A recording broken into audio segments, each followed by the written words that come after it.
Apa kabar semuanya? Hari ini kita akan membahas sesuatu yang sangat menarik. Apalagi di masa pandemi ini semua keluarga berkumpul di dalam rumah. Dan yang paling menarik untuk kita bahas adalah koleksi-koleksi atau koleksi dari buku-buku kita di lemari buku kita masing-masing di rumah. Silahkan mulai melihat-lihat kembali buku-buku apa saja yang masih terbungkus rapih belum kita baca. Pada kesempatan kali ini kepada sahabat buku, saya ingin menginformasikan beberapa buku yang cukup baik. Di antaranya adalah koleksi buku Sirah Nabawiyah. Ini adalah beberapa dari sekian buku dari serial Sirah Nabawiyah yang ada di perpustakaan keluarga kami. Pada pagi ini saya ingin mengajak kita semua untuk berkenalan dengan sebuah buku. Di antara buku koleksi Sirah Nabawiyah ini ada satu yang menarik, berjudul Sirah Nabawiyah. Seperti ini bukunya, Oke. Buku ini adalah buku yang sangat menarik bagi kami karena saya dengan ayahnya sudah membaca dan menyelesaikan buku ini, dan tidak cukup 1, 2, atau 3 kali membacanya, tetapi semakin sering kita membacanya maka semakin kita mendapatkan ibroh dan hikmah yang pada tiap kali kita menyelesaikannya, luar biasanya selalu saja ada hikmah dan ibroh yang baru. Padahal yang kita baca itu sama, tetapi ketika kita membaca pertama kali, ibroh dan hikmahnya kita mendapatkan. Lalu membaca untuk kedua kalinya, maka ibroh dan hikmahnya pun mendapatkan ibroh dan hikmah yang baru. Itu luar biasa. Luar biasanya ketika kita membaca buku, terutama membaca buku Sirah Nabawiyah ini. Buku ini karya besar, ya, termasuk karya besar dari Syekh Syafiur Rahman Al-Mubarakfuri, seorang penulis India yang kalau menurut saya dan beberapa pakar Sirah Nabawiyah yang dituliskan secara jelas dalam buku ini juga, bahwa buku yang ditulis, buku Sirah Nabawiyah yang ditulis oleh Syekh Syafiur Rahman Al-Mubarakfuri ini adalah buku yang sangat lengkap. Jadi ini adalah buku yang sangat lengkap, membahas sisi-sisi kehidupan Rasulullah Shallallahu Alaihi Wasallam. Mungkin buku ini adalah salah satu dari sekian judul buku yang sudah ada di pustaka-pustaka, dan salah satunya adalah buku ini. Ini adalah salah satu buku terbaik karena penulisan buku Sirah Nabawiyah ini sudah tersertifikasi secara internasional, dan kemudian dia mendapatkan juara pertama dari penulisan buku Sirah Nabawiyah. Jadi cukup recommended untuk kita baca seperti itu. Menariknya di buku ini, buku Sirah Nabawiyah Ar-Rahiq Al-Makhtum ini, kita dengan membaca buku ini, dengan memiliki buku ini, kita mendapatkan 4 manfaat. Empat manfaat itu adalah kita mendapatkan buku kitab sirah ini, kemudian kita juga dapat melihat bagaimana tahqiq atau koreksi atas buku ini, yang salah satunya dilakukan oleh Syekh Nasiruddin Al-Albani. Lalu kita juga akan membaca pula bagaimana taklid atau komentar-komentar dari para pakar sirah tentang buku ini. Jadi ada di dalam buku ini. Kemudian kita juga akan mendapatkan CD interaktifnya, CD interaktif yang kita bisa buka di perangkat komputer kita.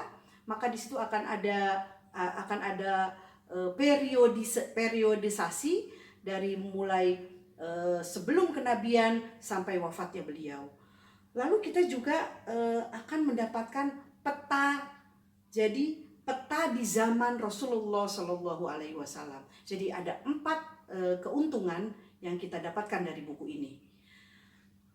Baik, kita langsung saja, kita akan lihat apa isi dari buku ini. Buku ini luar biasa tebalnya, ya tidak terlalu tebal juga sih sebetulnya, tetapi untuk ukuran sebuah buku ya lumayan tebal begitu. Buku ini terdiri dari 864 halaman. Jadi ada 864 halaman yang harus kita selesaikan dengan tentu saja ketika membacanya dengan hati yang ikhlas, kemudian dengan niat untuk lebih mengenal dan mencintai Rasulullah Shallallahu Alaihi Wasallam.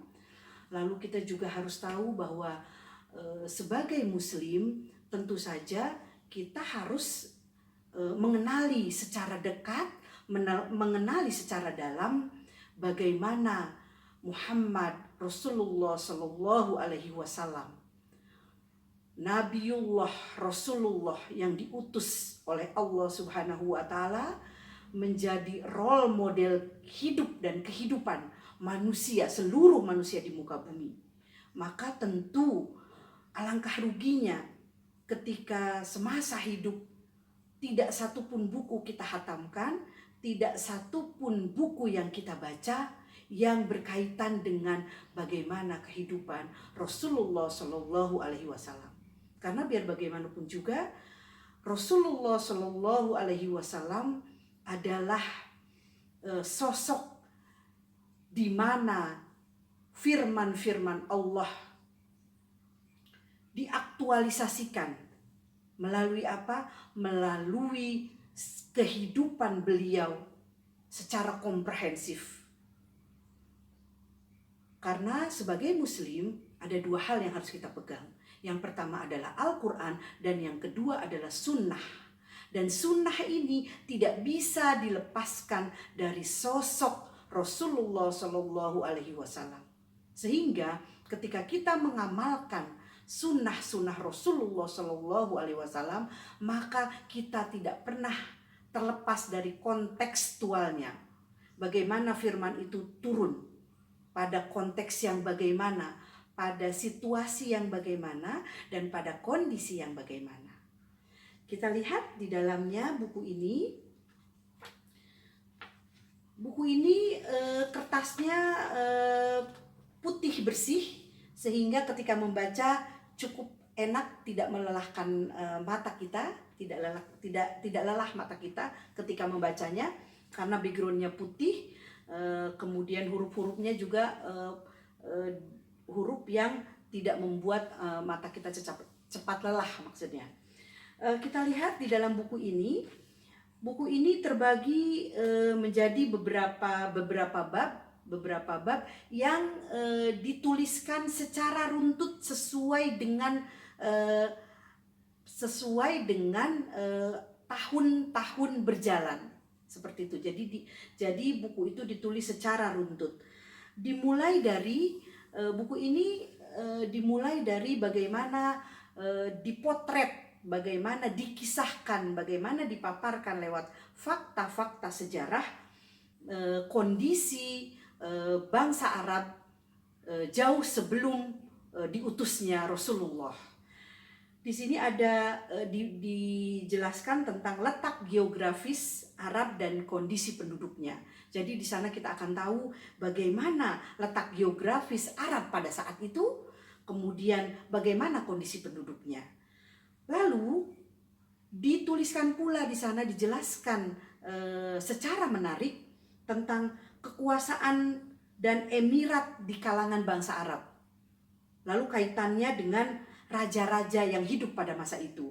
Ada raja-raja di Yaman, ada raja-raja di Hirah, ada raja-raja di Syam, kemudian kekuasaan di Hijaz, lalu kekuasaan di seluruh penjuru Arab pada masa itu, dan kondisi politiknya bagaimana pada saat itu.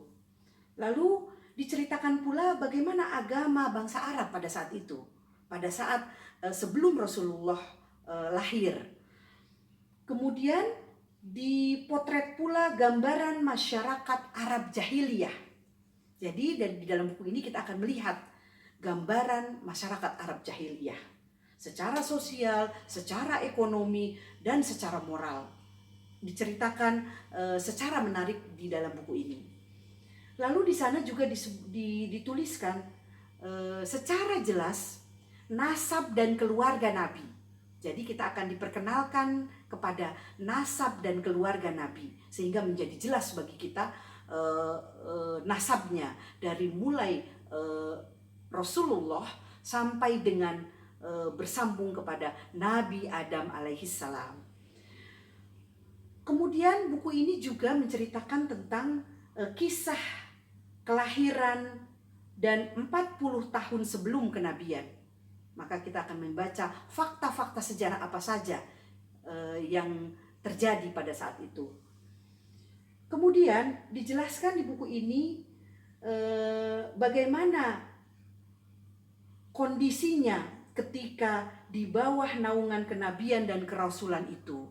Jadi di sana ada bagaimana peristiwa di Gua Hiro, lalu bagaimana ketika Jibril turun membawa wahyu, lalu bagaimana saat-saat wahyu sempat terputus, lalu Jibril membawa wahyu untuk kedua kalinya, lalu kemudian sedikit penjelasan tentang pembagian wahyu.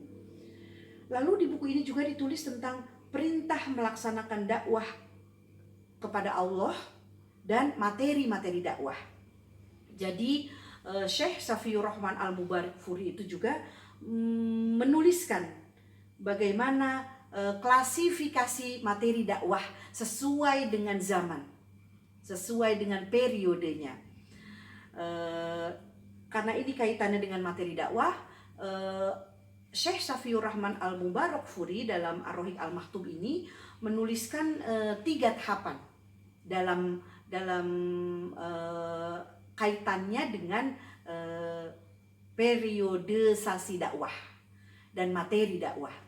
Periode pertama diceritakan di buku ini tentang dakwah secara sembunyi-sembunyi. Bagaimana dakwah secara sembunyi-sembunyi itu akan kita lihat dan akan kita bisa baca di dalam buku ini. Lalu tahapan kedua, setelah dakwah secara sembunyi-sembunyi, maka dakwah pun dimulai secara terang-terangan. Nah, kondisi dan situasi pada saat Rasulullah mulai melaksanakan dakwah secara terang-terangan itu dijelaskan secara menarik di dalam buku ini. Kemudian tahapan yang ketiga adalah bahwa setelah dakwah dilakukan secara sembunyi-sembunyi, kemudian secara terang-terangan, maka tahapan ketiga adalah memulai ekspansi dakwah Islam di luar kota Mekah. Jadi terjadi ekspansi dalam tanda kutip, mensyiarkan secara lebih luas lagi, tidak saja di dalam kota Mekah, tetapi di luar kota Mekah. Itu diceritakan step by stepnya, dari mulai bagaimana Rasulullah menawarkan sebuah jalan baru, sebuah jalan yang harus ditempuh oleh para manusia yang pada saat itu oleh orang Mekah. Tetapi kemudian ketika tahapan ketiga, maka Rasulullah mencoba menjelaskan itu kepada manusia-manusia yang bukan berasal dari kota Mekah. Jadi orang-orang di luar kota Mekah. Dalam konteks itu, maka Rasulullah menawarkan Islam kepada kabilah dan para kabilah dan individu-individu yang datang ke kota Mekah, tetapi mereka itu bukan berasal dari kota Mekah. Kemudian dalam kondisi itu, maka terjadi peristiwa yang cukup luar biasa untuk tonggak keimanan kita, adalah peristiwa Isra dan Mi'rajnya Rasulullah Shallallahu Alaihi Wasallam. Kemudian di periode dakwah Islam di luar kota Mekah terjadi sebuah peristiwa yang luar biasa, peristiwa dalam sejarah dakwah. Itulah peristiwa pertama di mana orang-orang yang meyakini terhadap kebenaran risalah yang dibawa oleh Rasulullah berbaiat, berjanji, berikrar setia terhadap ajaran Rasulullah Shallallahu Alaihi Wasallam. Baiat Aqobah yang pertama, di sana dipotret fakta-fakta sejarah secara jelas. Kemudian Baiat Aqobah yang kedua, lalu bagaimana proses mereka-mereka yang berhijrah, di jalan yang dibawa oleh Rasulullah Shallallahu Alaihi Wasallam. Kemudian peristiwa Nabi berhijrah dari kota Mekah ke kota Madinah, ke kota Yasrib pada saat itu pun diceritakan dengan sangat menarik di dalam buku ini. Ketika dari Mekah kemudian Rasulullah berhijrah ke Madinah, lalu di Madinah bagaimana kehidupan di Madinah pada saat Rasulullah pertama kali datang berhijrah, itu digambarkan secara jelas di dalam buku ini. Lalu bagaimana Rasulullah membangun kota Yasrib atau kota Madinah itu dengan berlandaskan risalah yang beliau bawa, yang telah beliau terima, lalu kemudian beliau aktualisasikan ke dalam bagaimana membangun masyarakat baru di Madinah. Di dalam buku itu juga akan kita pelajari pada saat Rasulullah membangun masyarakat baru di Madinah, maka ada perjanjian-perjanjian yang kemudian dibuat oleh Rasulullah Shallallahu Alaihi Wasallam untuk memberikan ruang yang tidak saling mengganggu. Ini luar biasa, Rasulullah Shallallahu Alaihi Wasallam mengajarkan kepada kita bahwa kita bisa hidup berdampingan dengan siapapun, dengan latar belakang apapun, tidak saling mengganggu, dengan perjanjian yang luar biasa strategis, luar biasa cerdas. Perjanjian dengan Yahudi, bagaimana Rasulullah kemudian membuat perjanjian dengan orang Yahudi di Madinah. Kemudian ada perlawanan berdarah, itu nanti akan kita pelajari di sana, sampai kepada kemudian ada peperangan. Di sana dituliskan ada perang Badar Kubro. Jadi ada pecah perang Badar Kubro. Bagaimana perang Badar Kubro, situasi dan kondisinya, lalu kisah-kisah yang menyertainya, itu akan kita pelajari di halaman 379 di dalam buku ini. Perang Badar Kubro itu dituliskan cukup detail di buku ini. Saya senang sekali membacanya karena sangat detail. Kemudian digambarkan pula bagaimana kegiatan militer antara perang Badar dengan perang Uhud. Karena kegiatan militer antara perang Badar dengan perang Uhud itu cukup menarik, dan itu dituliskan di dalam buku ini. Kita juga akan mengetahui kisah sejarah tentang konspirasi untuk membunuh Nabi di halaman 434.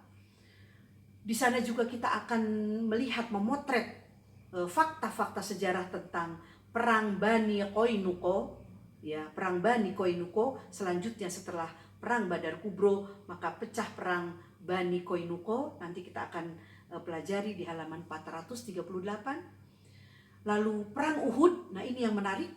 Perang Uhud banyak sekali pelajaran dan hikmah yang sering kita dengar dari peristiwa perang Uhud.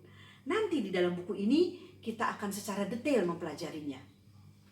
Kemudian perang Uhud ini luar biasa, dimensi yang diangkat oleh Syekh Safiur Rahman Al-Mubarakfuri ini, karena secara detail part-partnya itu diceritakan, dikisahkan, fakta-fakta sejarahnya dipaparkan. Kemudian setelah perang Uhud, maka kita juga akan dibawa kepada ekspedisi perang antara perang Uhud dan Ahzab. Jadi kita akan dibawa pada ekspedisi itu. Bagaimana ekspedisi perang antara perang Uhud dan Ahzab, lalu perang Ahzabnya sendiri itu bagaimana, lalu perang Bani Quraisyah.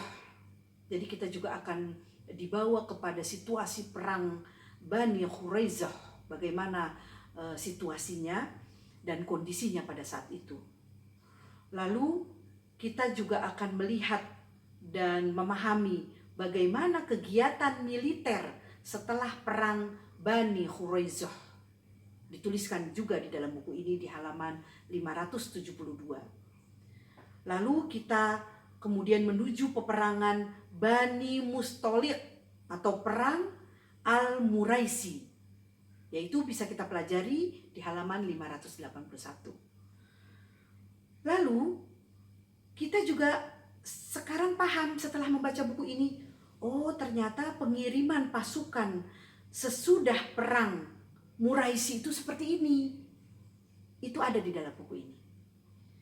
Kemudian yang menarik juga adalah setelah itu adalah adanya perjanjian Hudaybiyah pada Zulqaidah 6 Hijriah. Ini sangat menarik perjanjian Hudaybiyah ini. Dari beberapa dimensi bisa kita potret. Jadi ketika kita sudah membaca, maka kita bisa mengupasnya, bisa menganalisisnya part demi part gitu. Karena tiap partnya itu, tiap bagiannya itu sangat menarik dari perjanjian Hudaybiyah ini. Baik dari isinya maupun prosesnya, bagaimana perjanjian Hudaybiyah itu terjadi. Ada di dalam buku ini. Kemudian setelah kita masuk ke tahap awal itu, tahap pertama, maka kemudian ada tahapan kedua dari peperangan ini. Tahapan kedua itu sudah masuk kepada babak baru peperangan. Babak barunya kenapa? Babak barunya adalah kemudian Rasulullah mulai melakukan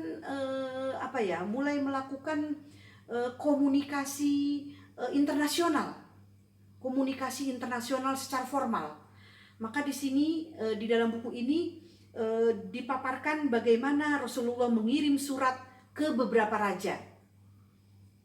Jadi Rasulullah mengirim surat formal dan resmi ke beberapa raja. Lalu kegiatan militer setelah perjanjian Hudaybiyah di tahap sebelum babak baru yang tadi sudah saya jelaskan ada di dalam buku ini. Di sana ada perang Khaybar dan Wadil Qura. Bagaimana perang Khaybar dan Wadil Qura? Kita akan bisa membacanya secara lengkap. Lalu ada juga tentang penulisan sisa-sisa peperangan dan satuan pasukan pada 7 Hijriyah. Diceritakan tentang Umroh Qadha, perang Mu'tah. Ya, perang Mu'tah di halaman 686, dan kemudian kita akan dibawa kepada bagaimana pasukan muslimin menaklukkan kota Mekah tanpa pertumpahan darah. Penaklukan kota Mekah. Ini luar biasa kisah ini. Part ini luar biasa. Part ini, bagian ini bagaimana pasukan muslimin menaklukkan kota Mekah setelah sebelumnya beberapa peristiwa perang sudah dilakukan. Di halaman 698. Kemudian masuk kepada tahapan ketiga. Tahapan kedua tadi adalah yang tadi saya sebutkan adalah babak baru, di mana sudah mulai dibuka komunikasi internasional, multilateral, bilateral oleh Rasulullah. Lalu kepada tahapan ketiga kita akan dibawa kepada perang Hunain. Kemudian bagaimana Rasulullah mengirimkan duta dan satuan perang sepulang dari penaklukan Mekah. Kemudian kita akan dibawa pada peristiwa perang Tabuk. Bagaimana Syekh Safiyur Rahman Al-Mubarakfuri ini memotret fakta-fakta sejarah tentang perang Tabuk. Di sana juga kemudian ada dituliskan kisah tentang Abu Bakar menunaikan ibadah haji. Sekilas tentang peperangan pada masa Rasulullah itu dibahas, perang-perang apa saja. Lalu kemudian ada saat di mana kemenangan itu tiba. kemenangan ketika semua orang tunduk dan patuh kepada risalah yang dibawa oleh Rasulullah. Maka manusia berbondong-bondong masuk kepada agama Allah. Itu di halaman 782 cukup membuat kita mengharu biru, karena bagaimana kekuasaan Allah memberikan hidayah kepada sesiapa yang Allah kehendaki, sehingga pada saat itu manusia berbondong-bondong masuk kepada agama Allah. Lalu sebelum penutupan, maka kita akan dibawa kepada paparan tentang keberhasilan dakwah Islam dan pengaruhnya. Jadi keberhasilan dakwah Islam dan pengaruhnya di masa Rasulullah Sallallahu Alaihi Wasallam, dan yang dilakukan Rasulullah menjadi komandan langsung pada tiap-tiap peperangan yang beliau lalui, peperangan satu kepada peperangan yang lainnya. Di sini kita akan meluruskan konteks peperangan yang pada sebagian orang terjadi berbagai penafsiran, tetapi yang paling saya suka penafsiran tentang bahwa peperangan yang dilakukan oleh Rasulullah Shallallahu Alaihi Wasallam bukan peperangan atas nama imperialisme, bukan peperangan atas dasar penindasan terhadap agama tertentu, suku tertentu, golongan tertentu, tidak seperti itu. Tetapi peperangan dalam konteks menegakkan dakwah, menegakkan risalah Allah. Jadi destinasi utamanya adalah Allah. Destinasi utama dari tiap peperangan itu bukan kepada kekuasaan, bukan kepada hal yang duniawi, bukan kepada hal-hal yang bersifat materialistis, tetapi lebih kepada peperangan untuk menunjukkan kekuatan umat Islam, kekuatan risalah yang dibawa oleh Rasulullah Shallallahu Alaihi Wasallam untuk menyelamatkan manusia di muka bumi ini. Jadi peperangan dalam konteks, sekali lagi, bukan peperangan dalam konteks materialistis, materialisme, imperialisme, bukan pada konteks itu.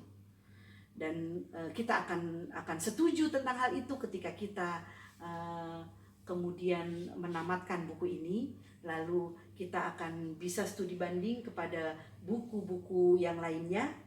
Untuk pemula yang tertarik pada Sirah Nabawiyah, maka saya rekomendasikan kita pertama kali membaca buku dari karya Syekh Safiur Rahman Al-Mubarakfuri, Ar-Rahiq Al-Makhtum. Bukunya seperti ini. Ini cukup membantu kita untuk untuk memberikan mindset awal tentang Sirah Nabawiyah yang komprehensif. Tadi buku itu menuliskan fakta sejarah tentang keberhasilan dakwah Islam dan pengaruhnya. Lalu bagaimana haji wada yang dilakukan oleh Rasulullah sebelum kepada bab terakhir, sebelum kepada bab-bab akhir di dalam buku ini, adalah bab bagaimana Rasulullah Shallallahu Alaihi Wasallam kembali ke haribaan ilahi Rabbi setelah melakukan tugas, setelah menyelesaikan, menunaikan tugasnya. Maka kemudian kita sampai kepada kisah sejarah yang yang membuat kita merasa amat sangat kehilangan, karena di bab ini bercerita tentang bagaimana Rasulullah kembali ke haribaan ilahi, dari mulai tanda-tanda perpisahan, permulaan sakitnya Rasulullah, lalu bagaimana Rasulullah menjalani pekan-pekan terakhirnya sebelum wafat, 5 hari sebelum wafat, 4 hari sebelum wafat, 2 hari, sampai sehari sebelum wafat itu dipaparkan secara jelas. Detik-detik terakhirnya bagaimana, lalu bagaimana kondisi sahabat dilanda duka yang cukup mendalam. Bagaimana sikap Umar bin Khattab dengan kecintaan yang begitu luar biasa menghadapi kabar itu. Lalu bagaimana sikap Abu Bakar As-Siddiq meredam duka dan emosi dari Umar bin Khattab dan seluruh sahabat yang lainnya. Lalu bagaimana para sahabat menangani jasad Rasulullah Shallallahu Alaihi Wasallam. Buku ini juga dilengkapi dengan sekilas tentang rumah tangga Nabawi, sifat dan akhlak Rasulullah Shallallahu Alaihi Wasallam, kesempurnaan fisiknya dan kesempurnaan jiwa dan kemuliaan akhlaknya, kesempurnaan dalam batas makhluk tentu saja. Itu saja dari buku Sirah Nabawiyah seperti ini, Sirah Nabawiyah